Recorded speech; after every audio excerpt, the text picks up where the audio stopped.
Donald Trump pulls the plug on coronavirus relief talks with the Democrats, sending Wall Street plummeting. Meanwhile, his doctor says the president is reporting no symptoms as he continues his recovery at the White House. Armenia blames Turkey for the deadly escalation and conflict in the breakaway region of Nagorno-Karabakh. Our reporters sent us a special report from the Azeri frontline. And rock legend Eddie Van Halen has died at the age of 65. The lead guitarist of the band Van Halen influenced an entire generation with his virtuoso playing and forever changed the rock guitar. You're watching France 24. I'm Julia Kim. Well, President Donald Trump has called for an abrupt end to negotiations with Democrats over additional COVID-19 relief. He wants to delay action until after the election, despite ominous warnings from his own Federal Reserve chairman about the deteriorating economic conditions. Now, the announcement sent stocks plummeting on Wall Street. The national jobless rate is currently at about 8%, with millions facing the threat of eviction. Alexander Orcott has more. US stocks closed with the usual fanfare, but there was little to celebrate as Tuesday saw a nosedive across the board. The Dow Jones swung more than 600 points, tumbling 1.3%. The S&P 500 fell 1.4%, and the Nasdaq Composite closed down 1.6%. This after Donald Trump tweeted that talks with Democrats over the coronavirus stimulus package are now called off. Nancy Pelosi is asking for $2.4 trillion to bail out poorly run, high-crime Democrat states, money that is in no way related to COVID-19. We made a very generous offer of $1.6 trillion, and as usual, she is not negotiating in good faith. I am rejecting their request and looking to the future of our country. I have instructed my representatives to stop negotiating until after the election. The US president went on to say that the economy is bouncing back at record levels, but the Federal Reserve Chair Jerome Powell has warned the economic recovery is far from complete. A long period of unnecessarily slow progress could continue to exacerbate existing disparities in our economy. That would be tragic, especially in light of our country's progress on these issues in the years leading up to the pandemic. Last week's losses were recouped somewhat following the news that Donald Trump had contracted COVID-19, as it was felt this gave more hope to a stimulus deal being achieved. But responding to the news that Trump has ended negotiations, Speaker Pelosi said it shows his true colours, that he's walking away from talks that would help the poor. Meanwhile, the Senate Majority Leader Mitch McConnell says the focus now turns to getting through hearings so that the president's pick for the Supreme Court, Judge Amy Coney Barrett, can take the vacant seat as soon as possible. Now, Armenia has blamed Turkey's encouragement of Azerbaijan for the renewed conflict over the disputed Nagorno-Karabakh region. As the death toll mounts, heavy fighting there shows no signs of abating. So far, international calls for a ceasefire have gone ignored. Our reporters are on the ground in Azerbaijan. They went to meet the people living near the front lines. A few kilometers from the front line, artillery rocks the Azeri countryside. Every day, these villagers gather to watch the battle from a hilltop.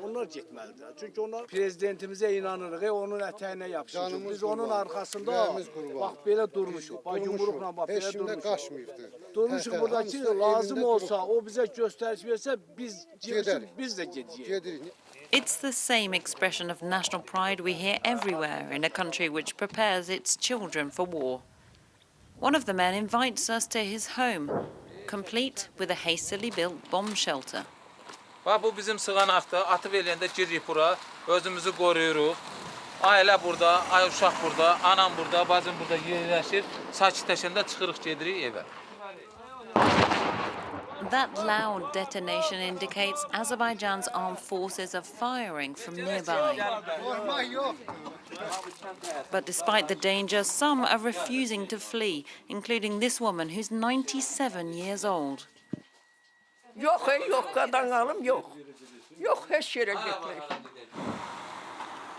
In the largest nearby town, people tell us business is bad, with many customers staying off the streets. But in this bakery, the ovens are full and the staff are working flat out. Əhaliyə, bütün əhaliyə xidmətə, bir də cəbhəyə. Əskərlərimizə. Pişirməklə, verməklə bir ana kimi, bir xala kimi özümüzdə bir yüngüllük tapırıq. Öyle bir şey, bir borç bilirik onu. On camera, no one here expresses any doubts or fear. Here, nationalistic sentiment and pride are running so high that even in this area, just a few dozen kilometres from the front line, where people's daily lives are being adversely affected in many ways, they don't want this war to end. In fact, they hope the conflict continues. French aid worker Sophie Petronin and Malian politician Soumaïla Cissé are in the process of being freed. That's according to France 24 sources. Earlier this Tuesday, Petronin's son flew to the West African country ahead of a possible release. Some 130 suspected jihadist prisoners were also released over the past few days in what negotiating teams said was an exchange. Petronin, who's in her 70s, ran a children's charity when she was abducted in 2016 in the northern city of Gao. Well, France 24's reporters spoke to her son in Bamako. Honestly, I came because I'm afraid she won't make it all the way to Paris, so I'm trying to stay as close to her as possible. I'm expecting to find her sick and very weak. I hope she can still see. I don't think she's able to stand. So I'm not under any delusions, but they say that that she's held on, that her mind is still all there. So whatever state she's in, I know she's still lucid, and I'm overjoyed to get her back. We'll see how it goes. Well, French lawmakers have unanimously voted to return prized artifacts to Benin and Senegal. This more than a century after they were looted by colonial forces and taken back to Paris to be displayed in museums. The bill will now head to the Senate, and if it's approved, France will have up to a year to return the items. Laurent Berstecker has this report. November 2017, on his first visit to Burkina Faso, a freshly elected Emmanuel Macron vowed to look into the return of African cultural artifacts to their rightful owners. Je ne peux pas accepter qu'une large part du patrimoine culturel de plusieurs pays africains soit en France.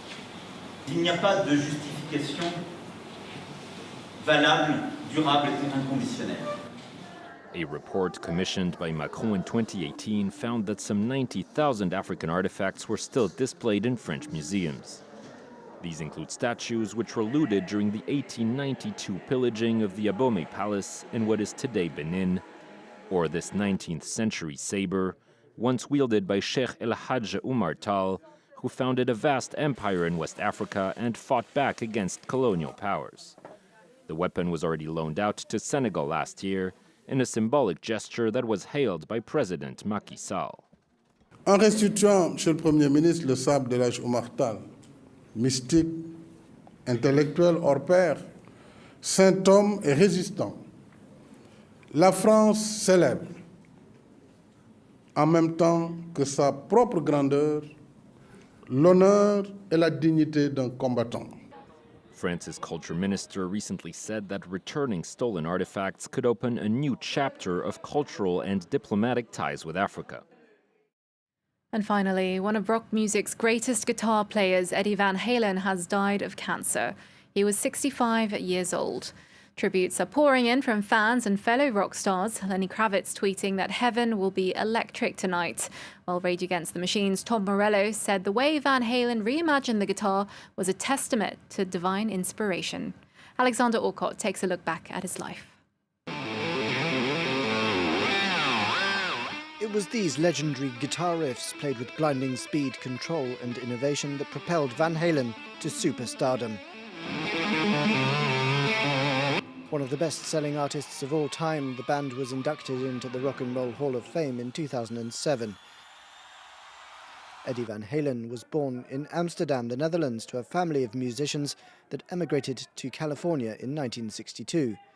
10 years later, he founded the band that carried the family name, along with his brother Alex on drums and David Lee Roth on vocals. California Party Band, knocking disco music off the charts. And fueling the rock and roll lifestyle was a cocktail of cigarettes, alcohol and Class A drugs from a young age that took a toll on Eddie Van Halen's health in later life. I have a tentative hip replacement surgery scheduled for December 16th, but depending on where we are in the recording process, I might wait till January. But we can't go on tour. Well, I can sit down and play. It doesn't matter, you know? I don't think people come to see me, you know, slide on my knees or jump.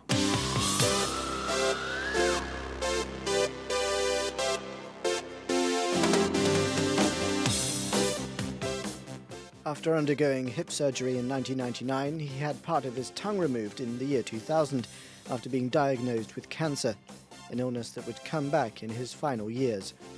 Tributes have been pouring in from some of the biggest names in the music world, while his son described him as the best father he could have ever hoped for, and described every moment they shared, on and off the stage, as a gift.